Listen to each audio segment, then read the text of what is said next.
Welcome to Shut Up and Sit. I'm Yedda Stancil, a consciousness coach and consultant. I'm on a mission to bring mindfulness to the modern world. Each week, we will offer ancient healing practices, real-world examples, and the latest research in neurobiology and behavior change into fun conversation that invites you to wake up your highest self. Now, let's go shut up and sit. Welcome everyone to the show. Oh man, I'm so glad to be back. I have been away for a few days and I have missed being on the microphone talking to you all. If you're listening to me, you don't get to see this, but if you're watching the video, you get to see a little sun-kissed face. I've been in Florida for a few days, having a little fun, a little rest and relaxation. And man, do I feel so good just having a chance to let go for a couple of days. And I did think of you all while I was on the beach. I knew I was going to come back and record another episode. And it was just, I wish I could say I was one of those people that when I go away to vacation, I just completely turn it all off. And what I'm learning with mindfulness and my own practice of shutting up and sitting down is it never really turns off. It just kind of changes its volume or changes its tone just a little bit. And I think that's important for us to all remember is, you know, we can go have fun. It's not about getting rid of or letting go and doing something drastically different. You can still vacation mindfully and still also have some awareness and some presence of not only what's going on around you, but what you've left behind and what you're going to return to. So I feel really refreshed today to talk to you all. I do love a little sunshine and a little suntan. It does make my soul feel a little bit better. And I really feel excited about coming back and talking to you all a little bit more as we go further into the book and further into the work about thoughts. We're still in chapter 2 in Shut Up and Sit. And again, I did lay at the beach and I thought about thinking, which is, as you've learned in the book so far, it's called metacognition. And where I was in Key West, Florida was there an opportunity to think about thinking. I mean, there were lots of crazy thinking people walking around in Key West. And I thought, how cool is it? We just wrapped up before I left the episode on the 4 components of being human with Philip. If you haven't had a chance to go listen to that one, please go back and check that one out. But we talked about the 4 components of being human. And for me, I love that when we learn this work of being mindful, like I said, we're not letting go to get rid of. We're not stopping as if it's something bad that we need to replace or remove. What we're doing with mindfulness, what we're doing with shutting up and sitting down is we're actually, what the definition of mindfulness is, we're learning and cultivating the skill to show up on purpose so we can pay attention without judgment. And imagine a world where we can do that. And I practiced that this weekend when I was walking around in Key West and watching and observing all sorts of human behavior. I mean, the 4 components of being human are not duplicated by anyone else in the world. They're yours. They're uniquely yours. And I got to see so many people through the eyes of mindfulness. And I think the most important part about this is showing up, paying attention on purpose. But the most important part is without judgment. And to cultivate that capacity, not only to get some rest and relaxation, but to be around other human beings, to meet them right where they are, to see them, to give them attention, to accept them without any judgment. And in the world that we live in right now, I feel like we're dealing with a lot of judgment, and we think people need to think like we think or act or behave the way that we do in order for us to accept them. And actually, I hold a belief that's very different from that. I believe that we can all hold different truths at the same time. I believe that mindfulness is way more than putting yourself in a pretzel on a cushion somewhere with some cool music and disappearing from the world. I know that this silence, this ability to shut up and sit down actually cultivates an ability for me to show up in the world differently and to accept all human beings and to see that their human story is no different in the fact that I have my own 4 components of being human, but yours are totally unique to you as mine are to me. And that allows me to be in different situations, in different cities, in different environments to accept people, really radically accept people. And you guys, here's the thing, if we can radically accept ourselves in silence and stillness, we can accept other people. And I love that this work allows us to do that. So this week, what we're moving into and what we're now talking about is going a little bit past the 4 components of being human, still in chapter 2 on the link is what you think. So if you've got your book at home, you can follow along with us. If you haven't gotten yours yet, you know you can go to the website, shutupandsit.com, make sure you get your copy. And we're now moving into the 5 basic human needs. So as we build this process, this ability for you all to figure out who you are, and you now know that is what Philip said, and I have it in my book.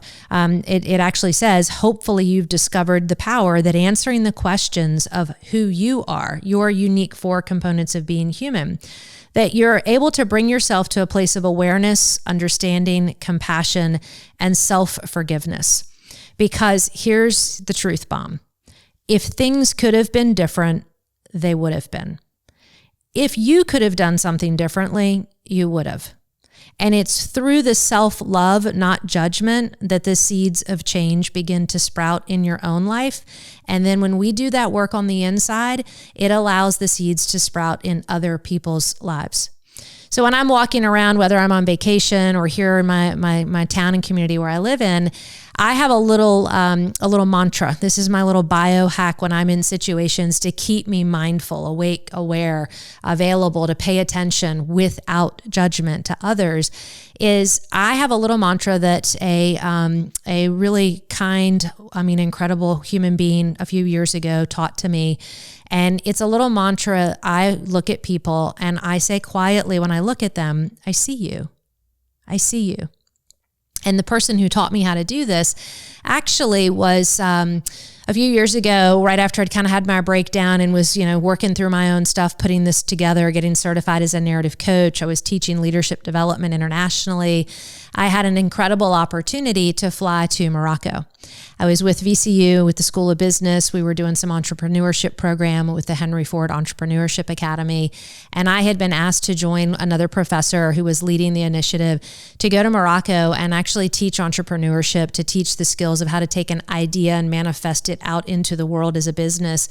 And so we went on this trip to Morocco, and again, being funded by the Henry Ford Entrepreneurship Academy. And I was so excited, so blown away. I had never been to Africa, much less to Morocco. And so it was our very first trip, and we were teaching at the university there. And it was a Friday night, and I decided that I wanted to go walk around the town and see what it was like. I had decided also that I was going to stay in the heart of the old town of Rabat in Morocco. That's their capital. I decided I was going to stay in the heart of what they call a Medina. And a Medina is an old town, part of the town. And it's the Medina is actually enclosed in like a red brick wall. If you've never seen any shows in history, it literally looks like kind of like the walls to like a castle, but it's red and it's brick. It's in the middle of the desert. It's just absolutely stunning with these massive big doors. So you're entering into this ancient marketplace. And I was staying in a house that was several hundred years old in the middle of this Medina. And it was Friday night. We'd had a long day at the university and I just couldn't sleep. The time change had me a little bit off. And I decided that I wanted an adventure. And I got my shoes on and I walked out of my house and I decided to start walking around the streets. Now, if you've never been to Morocco, if you've never been to Africa or Medina for that matter, they have little teeny narrow streets. And when you're walking down these teeny narrow streets, all the houses just look like white concrete and they're really, really, really tall. We're talking 4 and 5 stories tall. And everybody's house has a different door on it. And there are really cool iron doors, tile doors, big wooden blue doors, red doors. Their door is what helps you to identify their house. And the streets are really, really, really narrow. And so it's almost midnight.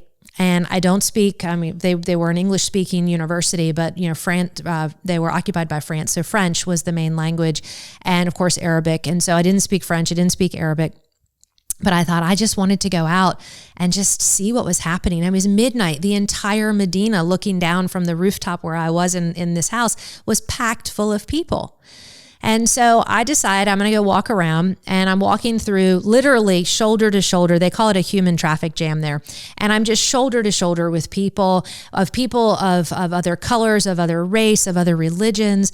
It is the most alive I think I have ever felt in my life. I couldn't speak the language. I didn't need to. And everyone's in the street. They're eating.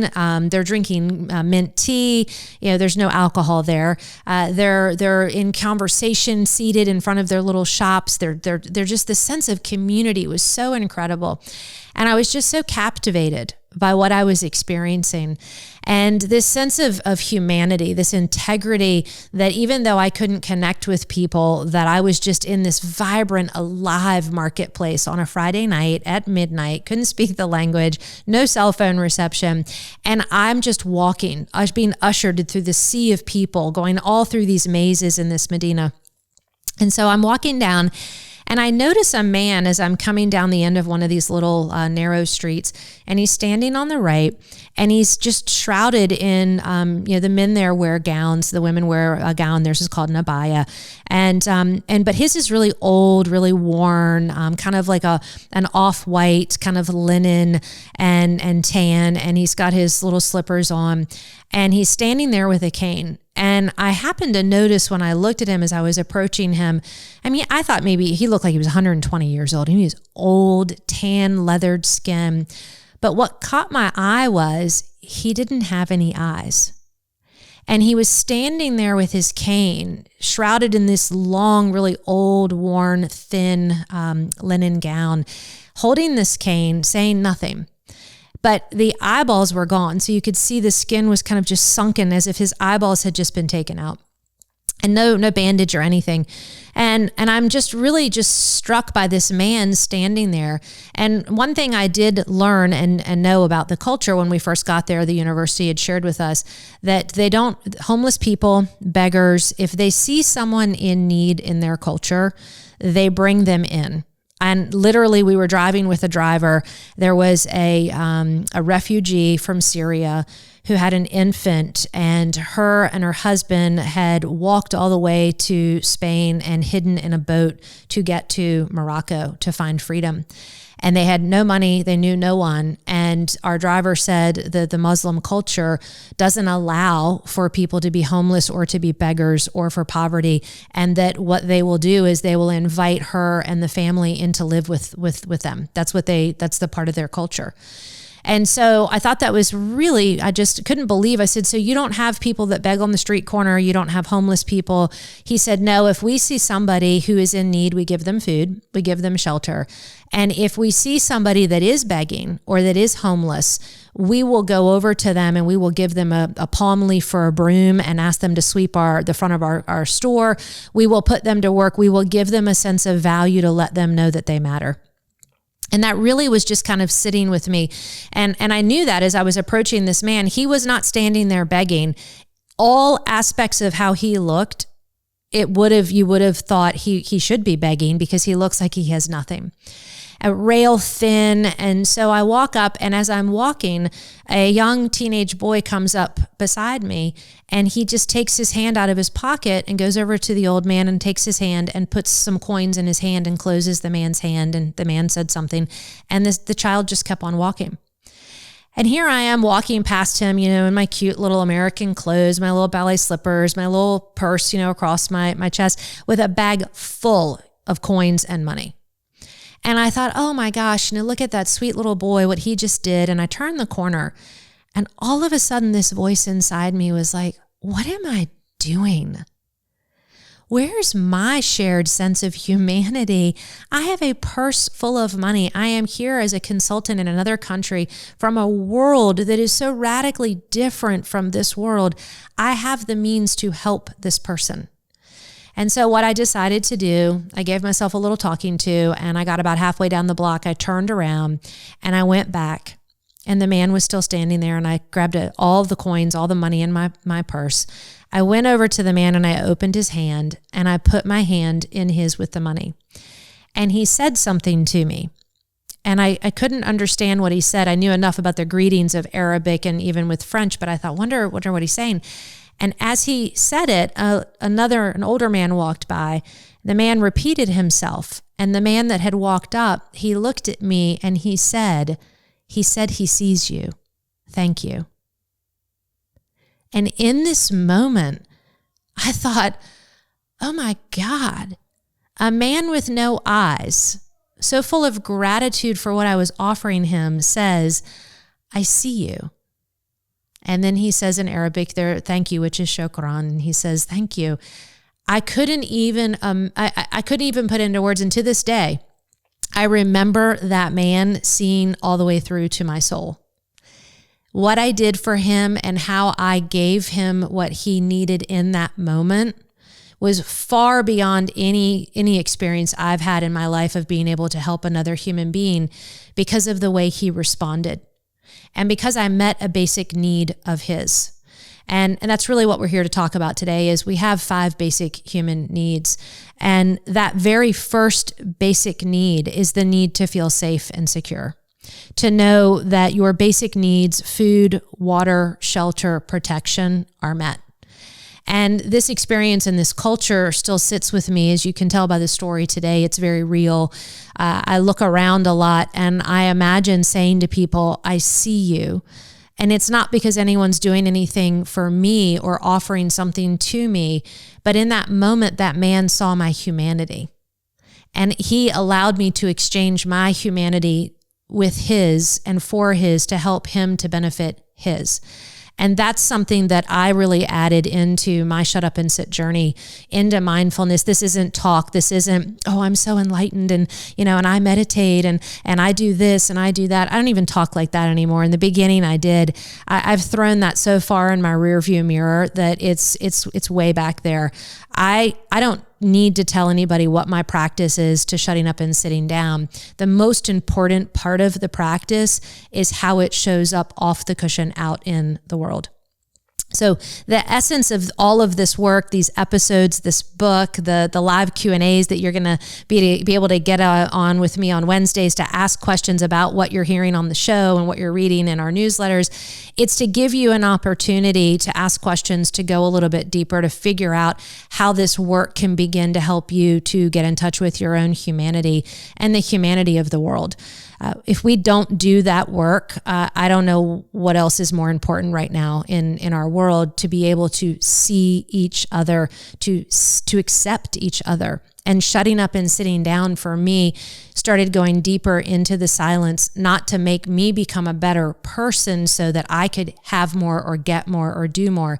It was so that I could radically love and accept myself and take care of myself in a way that when I showed up out in the world, that would just naturally radiate and then actually impact other people simply in my own presence.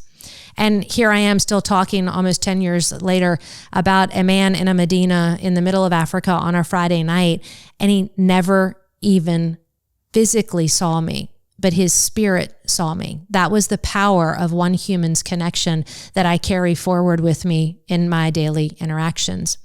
And so I did feel good about being able to do something to help him to actually have the need to feel safe and secure.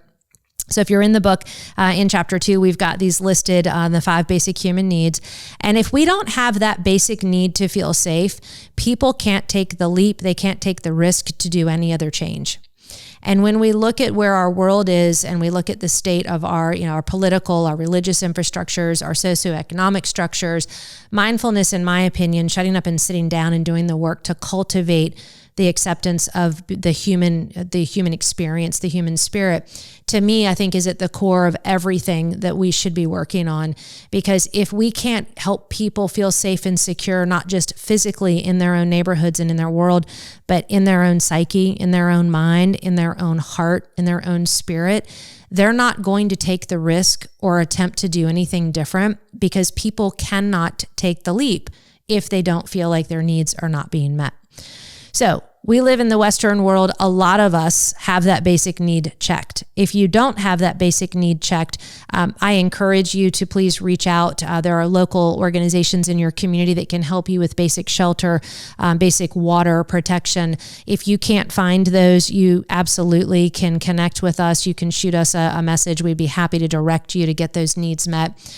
In the Western world, though, the truth is most of us, our first basic need is met. We're not a world, at least the people that are listening to this show probably are not in that situation.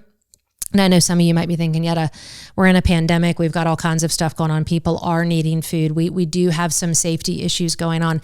I do agree that that is an abnormal case for us in this world.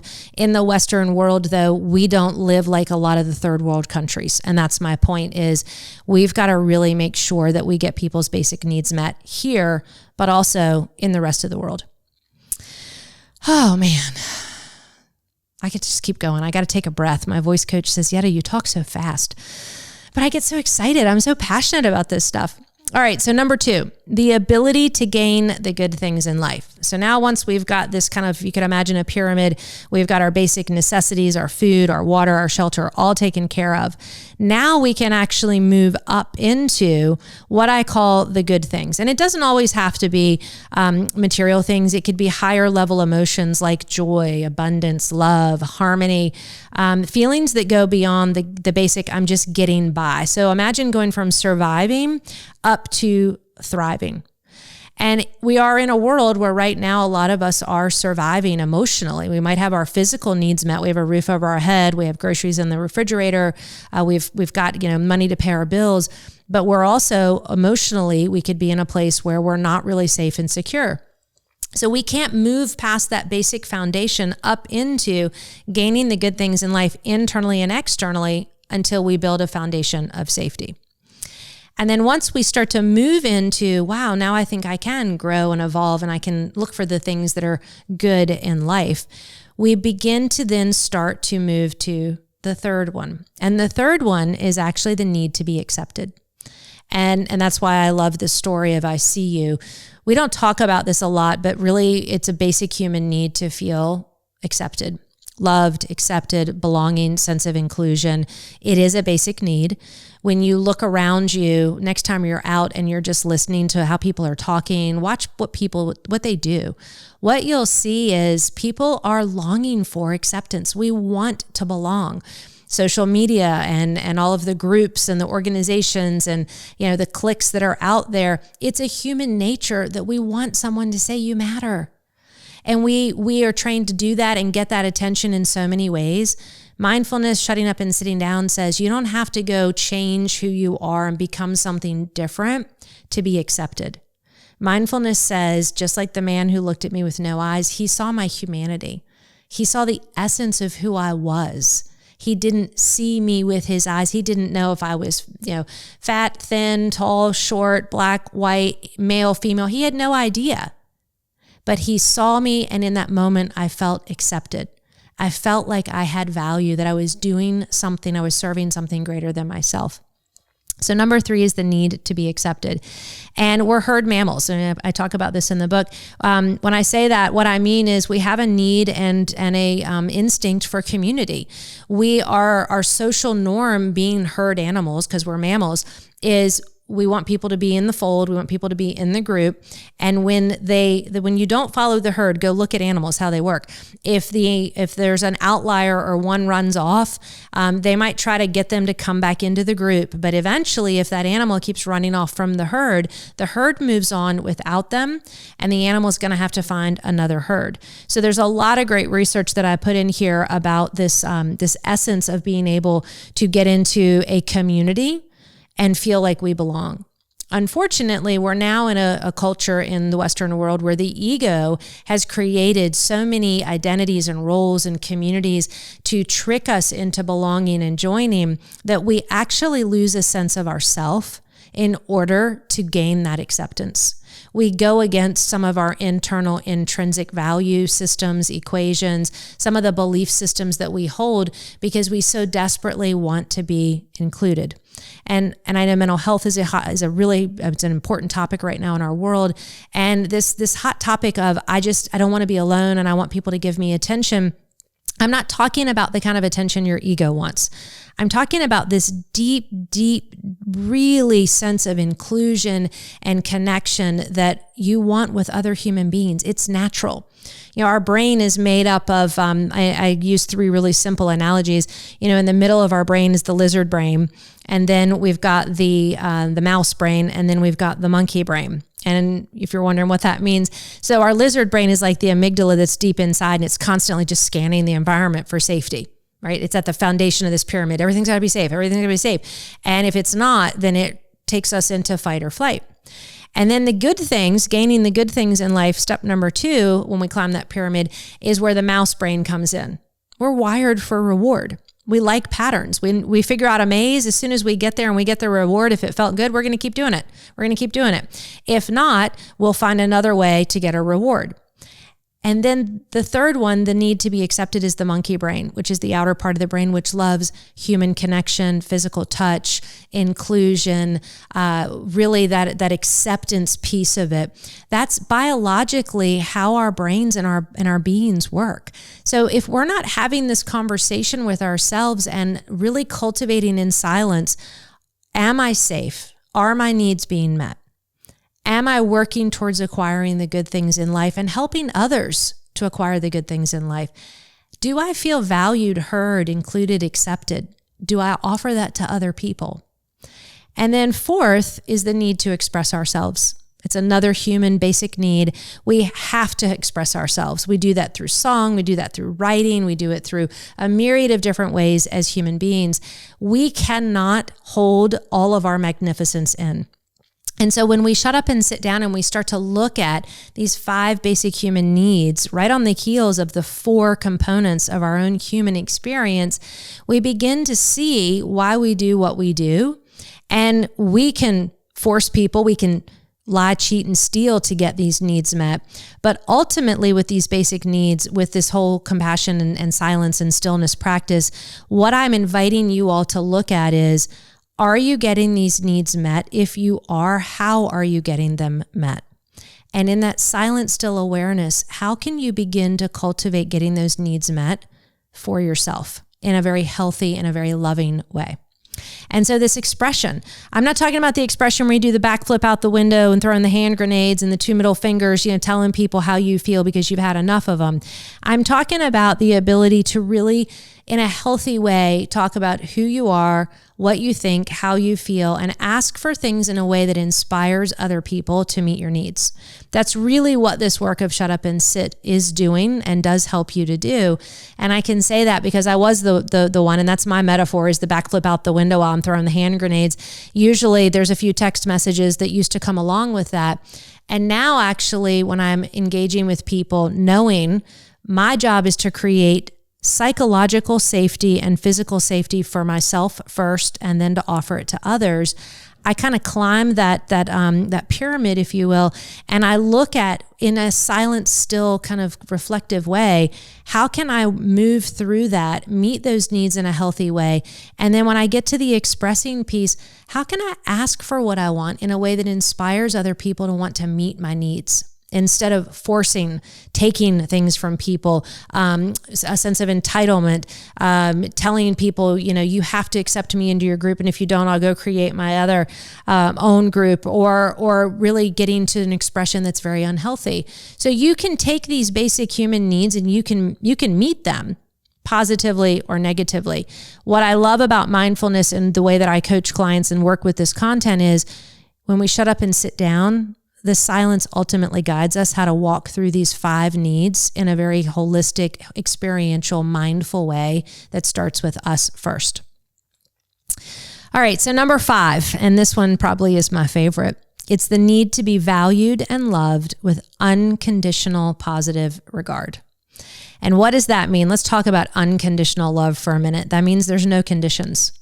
That means that when I walk into any situation with a person, that what would it look like if you were loved unconditionally by that person, no matter what you did? I mean, real radical acceptance. We put a lot of contingencies on things as human beings. We put a lot of expectations on people. Relationships are the worst.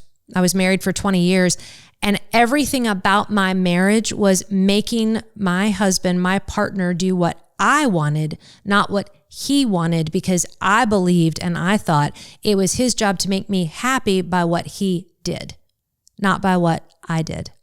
And so unconditional, being really loved with unconditional regard. One of the definitions that I came across as I was doing this work and putting this together was, I really was, again, back at the beginning episode, I talked about, going to the therapist and saying, can you just tell me what love is? So I started doing a lot of reading about love.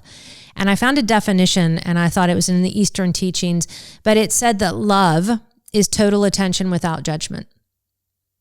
And I thought, well, wait a minute, that's mindfulness. I thought mindfulness was showing up and paying attention on purpose without judgment. And I asked my meditation teacher, and I go, aren't they the same thing? And she goes, yeah, they're the same thing.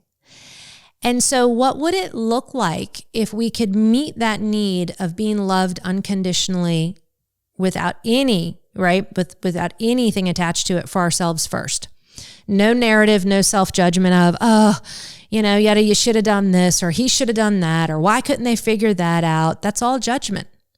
What if we could get to a point where we could interact with people where there was no expectation?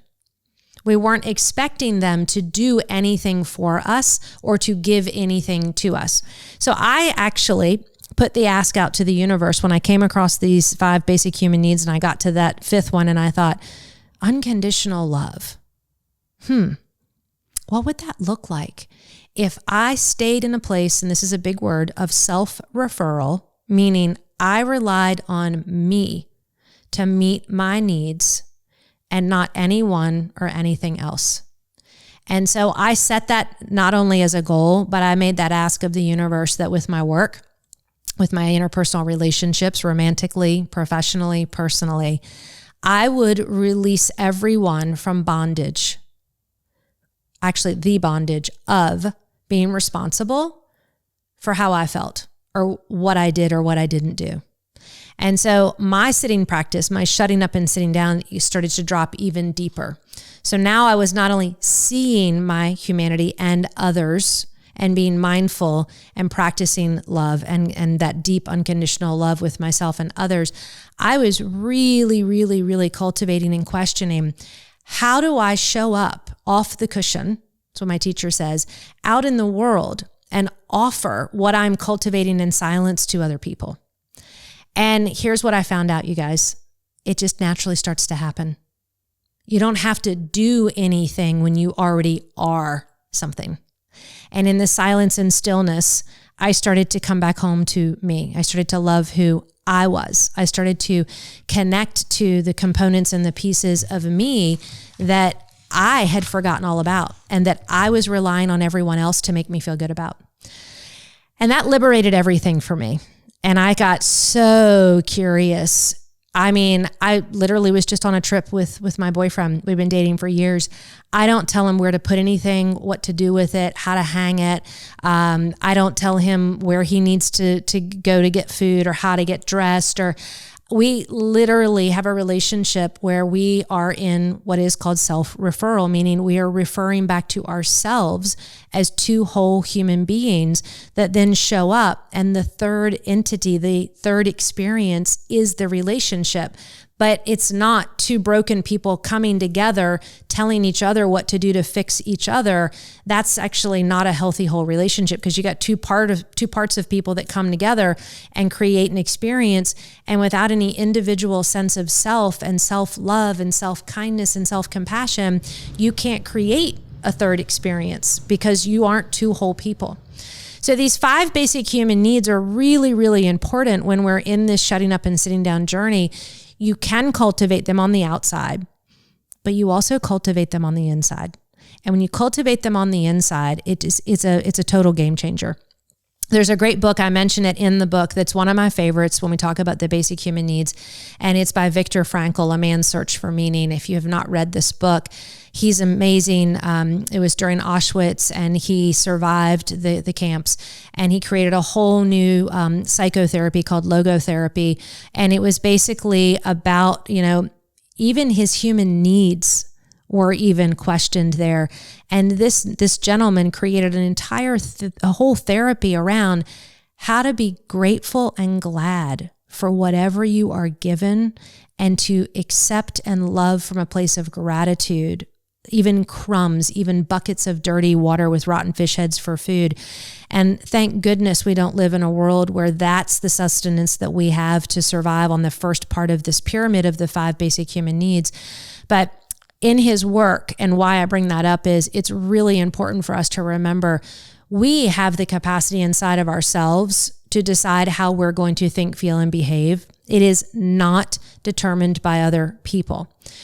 Now, I know that I have conversations with people like this and they say, well, what about if you're in a place of oppression? Or I'm not talking about people who are on the outside of the bell curve. I'm talking about people right now walking around in downtown Richmond, all over the world, who have the ability to make choices. You guys have abilities to make choices.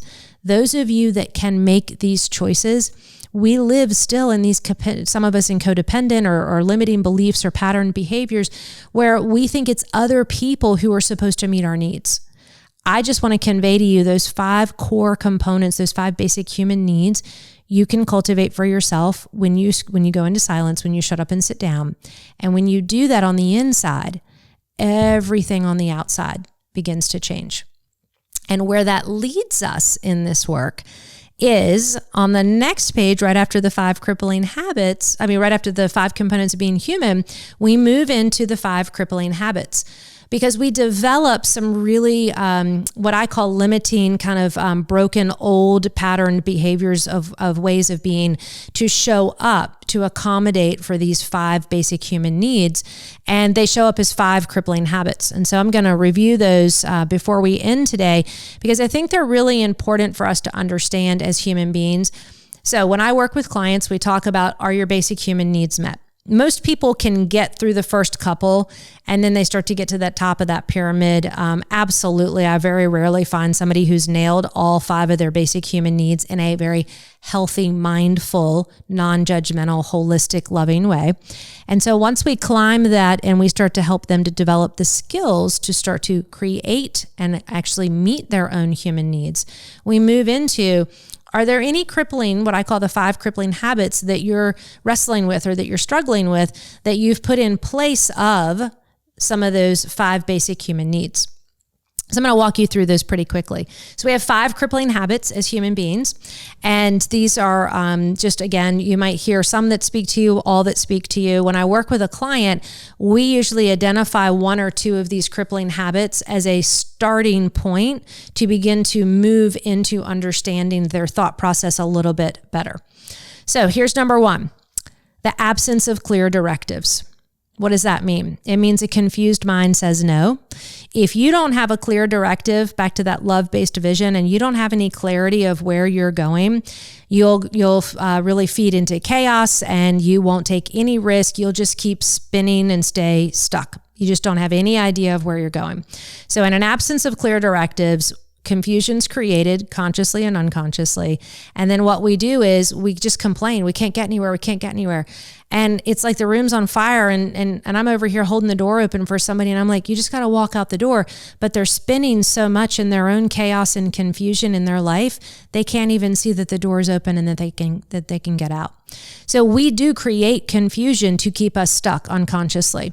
And I know people like this. I've seen people like this. A lot of clients I've worked with come in and they're just so used to just chasing their own tail or expecting other people to meet their needs for them that they haven't even woken up. And the moment that they shut up and sit down and they go, oh, I can see more. Oh, the door's open. I can walk out. Yeah. This is what liberation and empowerment and freedom look like on the inside. We're just stuck in our own little vortex of chaos and confusion. So that's the first crippling habit is we do not have a clear directive because we have not cleaned up some of the chaos in our own inner life and outer life long enough to see something different. So when we calm the dust storm down and we get through the first crippling habit, we look at the second one. And this one I call a lack of accountability. So you cannot manage what you do not measure. Accountability is really, really, really important in personal development and health and well-being. If we go out into the health and wellness world, oh my goodness, the apps, the trackers, the data, the analytics, the calorie counters, the calorie burners. Why are they all there? Because people want to see data. The data mirrors back to them what they're doing because we're forgetters. We slip into our trance. Our needs aren't getting met. We don't know our own 4 components of being human. We have no vision of where we're going in our life. And the next thing you know, we're off in a bar and somewhere in Key West doing shots and listening to, music and dancing and partying and having a great time, eating food that's not healthy. No, I did not do that. I did observe it. Years ago, I did do that. And we wonder why we do what we do. because we don't know what's going on. We're asleep. We're in a complete and total trance. So shutting up and sitting down actually wakes you up to awareness. So when you go back out into the world, you can choose to do something different. So a lack of accountability partners are great. Health coaching, life coaching, executive coaching, call it whatever kind of coaching you want. Coaching exists in the world because people are dying. They are starving for accountability. And so this is what I do when I work with clients. I mean, the biggest thing is accountability. People know when they come back in and work with me, whether it's one-on-one or in a group or on a course, and they're engaging with me, I am going to ask them the questions and I'm going to follow up and follow through with them, because I don't work with people who don't want to get results. The people who aren't interested in getting results, the people who aren't interested in making their lives better internally and externally, I just tell them there is a myriad of programs out there, and there are a myriad of people out there who will help you get whatever need you have met in whatever way you think that you should get it met. But if you're looking for total liberation, freedom, empowerment, and the ability to wake up every day and be the master of your own fate, then this is the work for you. So accountability is huge. I'm big on it. I definitely support it. And so if that's not a habit or a crippling habit for you, I move right on and I run down the list with my clients to the next one. So number 3, rationalizing inferior performance is another crippling habit that we have as human beings, which basically means we go, well, I set a goal, I didn't really meet it, but I'm just going to go ahead and say it's okay that I didn't really meet it. And we begin to make excuses. That's what this whole sentence of rationalizing inferior performance is we accept excuses for ourselves and by other people. And in this third space, in this third habit, we've got an inner critic. And this inner critic kicks in and says, oh, I know you said you wanted to lose 10 pounds, or I know you said you really wanted to get that promotion, but you know what, we could just go over here and do this. And our inner critic and our ego gets us distracted by the shiny, fun things and takes us off course. And then all of a sudden we come back and we go, what happened? I didn't meet my goal. And in order to feel better about ourselves, we begin to rationalize it. Well, I had a really hard month, and well, I'll do better next time. And so we keep our patterns and our habits alive by justifying them with excuses. And so again, when I'm working with a client and they come in and they start telling me why they didn't do something, I immediately start to ask questions. And this is a rule that I have with my one-on-one clients: 3 strikes. First time, and there's homework every week. I never give a client more than 3 things to do a week. They come back the next week and they haven't done their 3 things. The first time we talk about it, we start to go through this work a little bit more, understanding where are they getting stuck, where are they justifying, rationalizing, lack of accountability, you name it. Second time they come in, if they haven't done it, we really have a heart-to-heart conversation. Is this really the time for you? Is this really the work for you? Are you really ready to roll your sleeves up and do the work? And I'm talking the deep work of letting go of the false self and going deep to the core of the truth of who you are. And if they say they are, and a third time happens where the work doesn't get done, then I very gracefully release them and allow them to move on into another program or another relationship, or come back at a later date when they're ready. Because I've been doing this work long enough and I know these 5 crippling habits like the back of my hand. You get a vision, you get really clear on where you're going, you get accountability when you work with me, you don't get to make excuses, you move into number 4, which is you take action. The crippling habit number 4 is you spend so much time planning that you plan in lieu of action. The greatest business strategies, strategic plans, you name them, they're sitting on shelves in companies all over the world. And the plan of I'm going to buy a treadmill, or I'm going to get an app, or I'm going to hire this to do that, or whatever the plan is so seductive. And we spend so much time planning for what we're going to do to change or to become a better, healthier, more whole version of ourselves. We don't take the action as human beings to actually do it. So if you were here for the episode with my stepfather, Bob, he would tell you the law of action is the only law. That's it. Period. End of discussion. And I would agree with him. In narrative coaching, we talk about thinking, feeling, behaving, which is action. And I help clients discover what narrative they're telling themselves through their inner narrative and then creating out in the world. And then we learn to then move from narrative coaching over to the narrative release, which is how do we let go of that story? And we actually take action And then it creates a feeling, which then naturally produces a thought. So there are two sides to this conversation. Action is how we get new patterns and new behaviors in our being. And an action of shutting up and sitting down and going into this silence is the bridge between the thinking, feeling, behaving, and then the behaving, feeling, and thinking. We're cultivating the ability to expand our awareness to see why we're doing what we're doing and how we can choose another way of showing up that gets us the results that we want. So planning in lieu of action. People that work with me know, I take action all the time with my clients. I take action.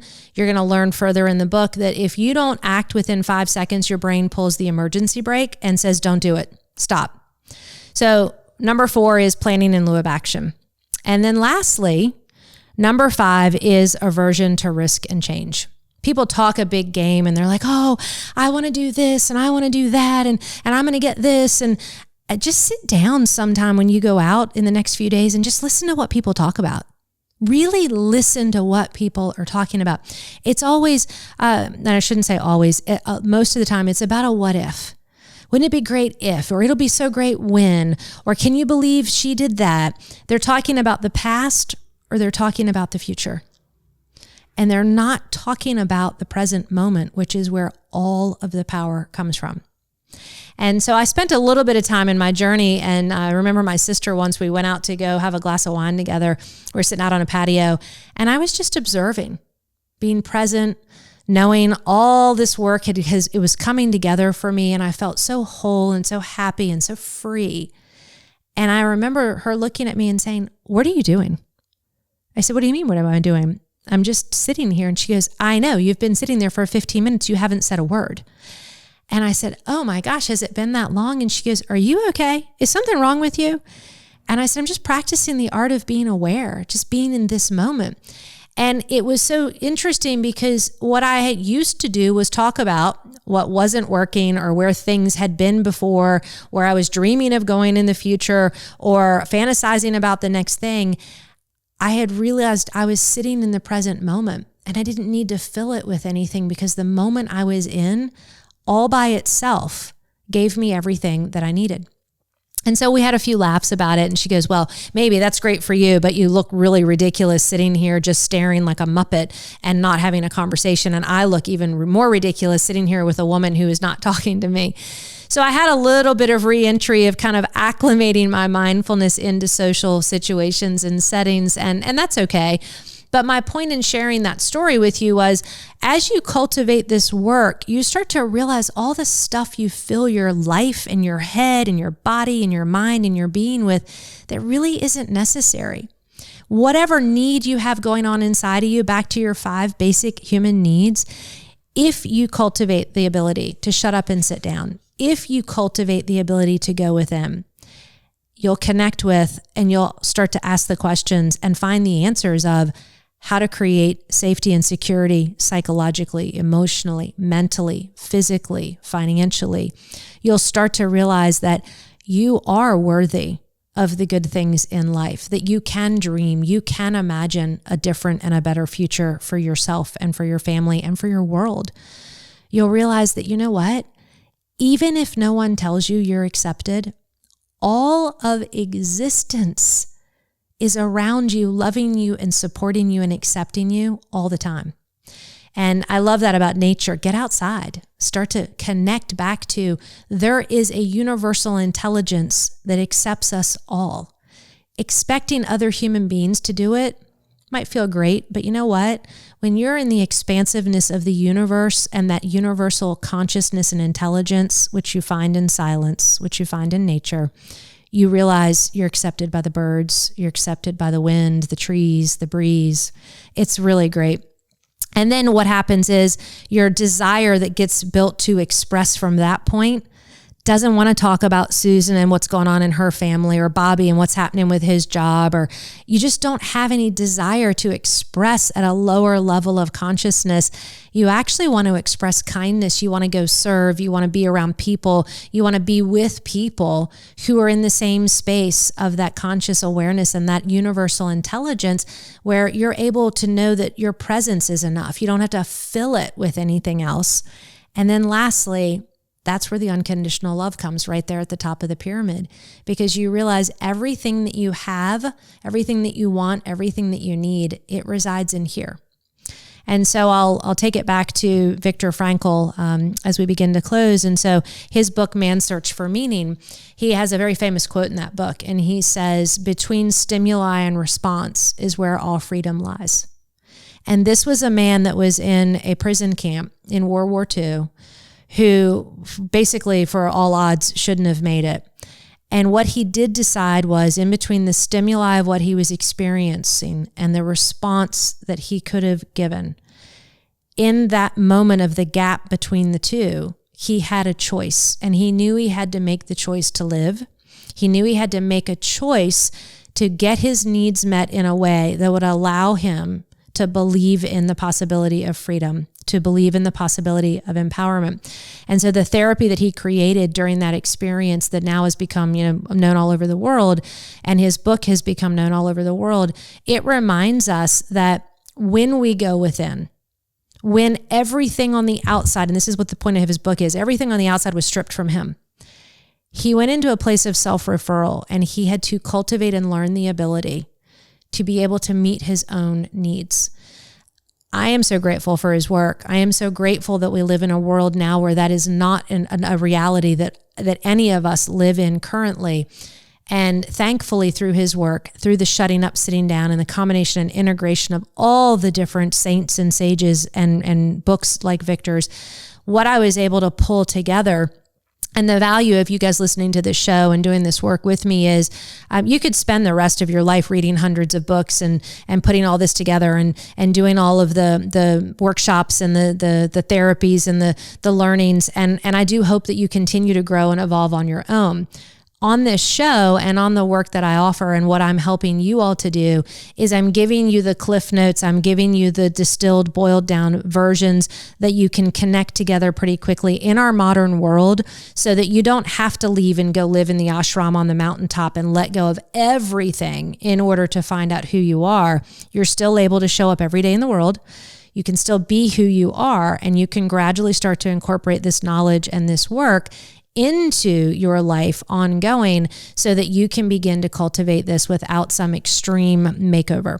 And hey, if you decide to go the extreme route, more power to you. I've done it a few times. I've gone on some retreats and, Griffin, make a note of that. That's a whole nother show to tell you guys about my 7-day silent retreat. It was a very interesting story, but I don't want to leave my life in order to figure out how to live my life. And if that's where you are, and as a listener, that speaks to you, then I encourage you to just keep showing up, shutting up, sitting down, listening, finding moments of incorporating what you're learning, but also listening to that wisdom inside of yourself, that little speck of silence, that little teeny blip where you go, what was that? That was you. That was your wisdom. That's what you find. You meet your own needs, and then you begin to overcome some of these crippling habits. You start to expand and see there's so much more out there. There's so much more to life. And you begin the ability to show up and to look at people, and without a word, just by seeing them with your eyes, with your soul, with your whole being, people will feel valued, and they will feel heard and loved and connected and safe, and you will help them meet their needs, and they might not ever even know it. Oh, man. Okay, now I can finally breathe. So we got through our content today, the 5 components or the 5 basic human needs, and then the 5 crippling habits. And coming up next on our next episode, we're going to be talking about cognitive distortions. And you're probably like, oh man, Yedda, you're such a nerd. I am. I love this stuff. So we're going to move in on the next episode on what are our top 10 cognitive distortions. Yes, there are 10. And why do they matter? Because when we start to think about thinking, feeling, behaving, mindfulness, shutting up, sitting down, helps us to go all the way back, not to stop the thinking. Remember, it helps us to figure out, well, what am I even thinking about? And gaining some space and some perspective to see clearly what you're thinking. And what you'll find, and in the next episode we'll go over this, is you'll find you've been doing what I call some stinking thinking, okay? And if you remember the last episode, Philip talked about the brain is Velcro for negative and Teflon for positive. So we're going to start to dig into that process of thinking, the distortions, the negative thinking. Why do we think negatively? How do we handle negative thinking? What do we do when we start to realize, oh my God, there's a lot of shit floating around in my head and it is not pretty. So we're going to talk about how to move into some awareness around that and really dig into those top 10 cognitive distortions. It'll be me again on our next episode, and I'll have another guest co-host on the following episode after next week, but you'll get me again. And as always, it's just a pleasure to be here to really bring some great information to you all, and whatever you do with it, wherever it takes you, however it guides you into integrating all the other parts and places and pieces that you're working on in your own life. My hope for you is that you find a little bit of silence and stillness. You just shut up and sit with all of it and know you matter simply because you exist. And more importantly, if no one else has told you, I see you, I see you, I see you, I see you. Until next time, this has been Yedda. Have a great day. May you know goodness. May you know peace. May you know content.